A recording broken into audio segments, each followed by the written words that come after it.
Bonjour à tous, j'espère que vous allez tous bien. Ici Tesla Phil. On va aborder aujourd'hui divers sujets d'actualité de ces derniers jours, parce qu'il y a eu pas mal de choses qui vont impacter les utilisateurs de véhicules électriques, enfin ceux qui en ont commandé une en tout cas, et globalement sur des informations sur Tesla et tout ce qui gravite autour. Voilà, donc le premier sujet, ça va être les voitures électriques et son bonus écologique, donc qui est prolongé jusqu'à la fin d'année. Deuxième sujet qui va apporter ici sur 200 employés de chez Tesla qui ont été licenciés et qui travaillaient sur l'autopilote. Troisième sujet, donc sur la modèle Y à Berlin. Donc on va parler plus en détail sur ça. Et enfin, un petit clin d'œil à nos amis chinois qui font toujours des copies. Voilà, donc attaquons le premier sujet.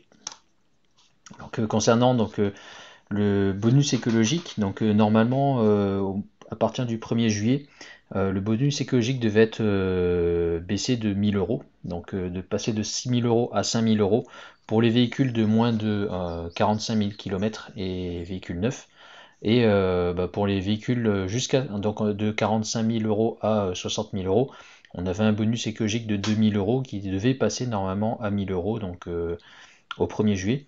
Donc Bruno Le Maire a confirmé aujourd'hui que le bonus écologique allait être prolongé avec les élections législatives. Je pense qu'il ne pouvait pas trop se prononcer avant, mais là il a pu le faire et c'était une promesse électorale quand Macron avait été, devait se faire réélire, ils en avaient parlé déjà. Donc c'est une bonne nouvelle pour tous ceux qui sont en attente d'un véhicule électrique, comme moi, où on avait passé commande, où on devait être livré normalement au mois de mai, et compte tenu du fait que au mois de mai on n'a pas reçu nos véhicules, on était sujet à la baisse de la prime écologique. Là c'est bien parce elle est prolongée jusqu'à l'année prochaine, enfin jusqu'à la fin de l'année en tout cas. Et donc ça veut dire qu'on pourra récupérer notre voiture même en décembre, voire en janvier, parce que la commande a été passée avant, donc on pourrait encore en bénéficier. Donc voilà, ça c'était quelque chose en fait qui était attendu depuis quelques semaines. On savait que, que ça allait arriver, et puis bon, c'est bien, on a cette confirmation. Voilà, donc ça a été confirmé sur les supports officiels, on va dire. Voilà. Le deuxième point, un peu moins drôle, celui-ci, donc ça concerne Tesla. Et Tesla a licencié 200 collaborateurs qui travaillaient sur l'autopilote. Donc si on regarde un peu plus en détail, globalement, pour rappeler un petit peu le contexte, Elon Musk a dit que il allait baisser d'à peu près 10% de sa masse salariale, et notamment donc ses employés, et principalement ceux qui travaillent dans les bureaux. À l'inverse, ceux qui travaillent dans les usines, ils continueront à recruter des personnes. Donc là, il y a pour la production, donc là, il n'y a pas de souci. Par contre, ce qu'il faut entendre par rapport à ça, c'est que on va certainement avoir des personnes en moins qui vont travailler sur l'autopilote, donc moins de développement. Et donc avant c'était, on va dire, plutôt son cheval de bataille, c'était vraiment ce sur quoi il travaillait le plus pour se distinguer de la concurrence. Et aujourd'hui, sur 350 employés qui étaient recrutés dans cette équipe, on le voit ici, ils s'en séparent de 200. Et principalement, ces 200 personnes étaient sur la récupération de data, en fait. On le voit ici sur la, la récupération des données, donc pour travailler sur l'autopilote. Voilà, donc est-ce que ça veut dire que il y aura moins d'efforts fournis pour le développement du FSD, ou alors que la récupération des données est suffisante et maintenant il faut faire le développement pour pouvoir les mettre en place dans les voitures. À voir avec ce qui va venir dans le futur. Ce qu'on a pu remarquer en tout cas, c'est que au niveau de la bourse, hein, depuis cette annonce, hein, depuis ce qui a été dit, donc ça date d'hier, l'action a plongé de 5%, l'action Tesla, alors qu'elle était en train de remonter légèrement. Voilà, donc pas forcément une très bonne nouvelle. Voilà. Ensuite, le point suivant, donc sur Twitter, on a Tobias Lind, hein, je fais un peu de pub, qui survole souvent avec ses drones, hein, on peut le voir ici, la Gigafactory de Berlin. Et donc ici, il a remarqué que on avait des modèles Y long range qui étaient produites sur la Gigafactory de Berlin. Donc pour rappel, jusqu'à aujourd'hui, les Berlin ne fabriquaient que les modèles Y performance. Et donc là, on a les tout premiers modèles long range, hein, qui apparaissent à, à Berlin. Voilà. Et on peut le constater en fait ici.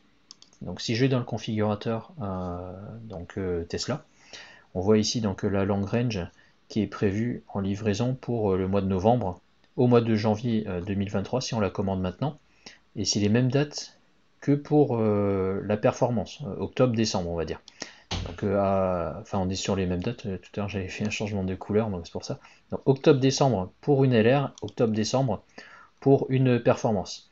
Par contre, si je m'amuse à changer de couleur, hein, ce que j'ai fait tout à l'heure, donc si je ne prends pas du blanc ou du noir, hein, qu'on avait vu ici, là on voit qu'à Berlin ils fabriquent que du blanc et du noir, mais que je demande une rouge par exemple, le délai s'allonge. Ici on est... hop. Voilà, donc le délai s'allonge, on passe de novembre 2022 à janvier 2023 ou octobre 2022 à janvier 2023.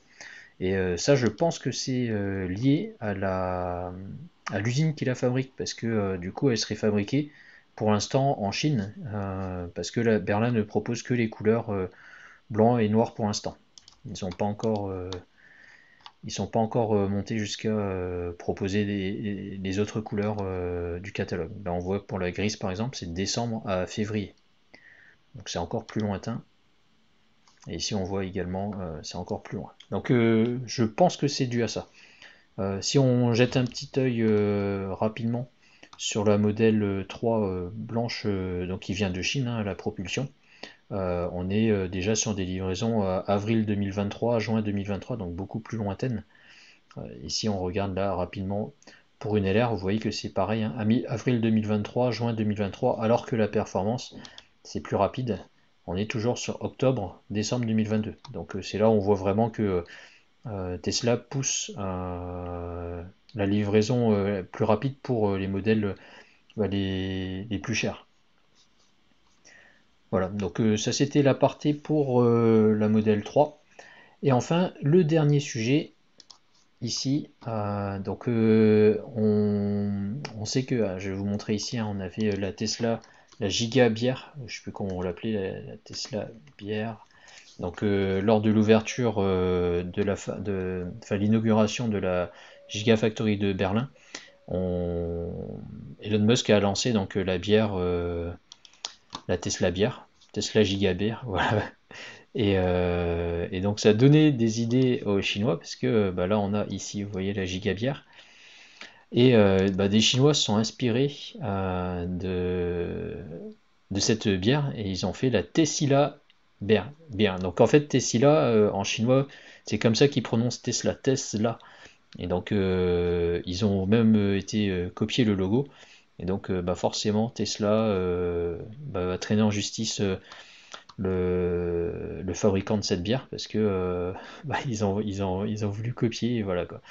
Donc il y a, enfin, je pense qu'en Chine, ils ont toujours essayé de copier et tant que ça restait sur le marché chinois, ça posait pas de problème. Mais là, je pense que du coup, Elon Musk se laissera pas faire sur ce coup-là. Donc on voit ici toute une gamme de produits Tesla qui va être retirée du marché, je pense, parce que c'est trop similaire à ce que propose Tesla. Voilà, en tout cas, ils profitent vraiment du nom Tesla pour vendre leurs propres produits. N'hésitez pas à réagir en commentaire hein, si cette vidéo vous a intéressé, vous a plu. Peut-être que je ferai plus d'informations, enfin de peut-être une fois par semaine, si l'actualité le permet, pour vous donner un petit peu les informations qu'on a bah, sur euh, aussi bien les véhicules électriques que Tesla. Voilà. Je vous dis à très bientôt. Au revoir.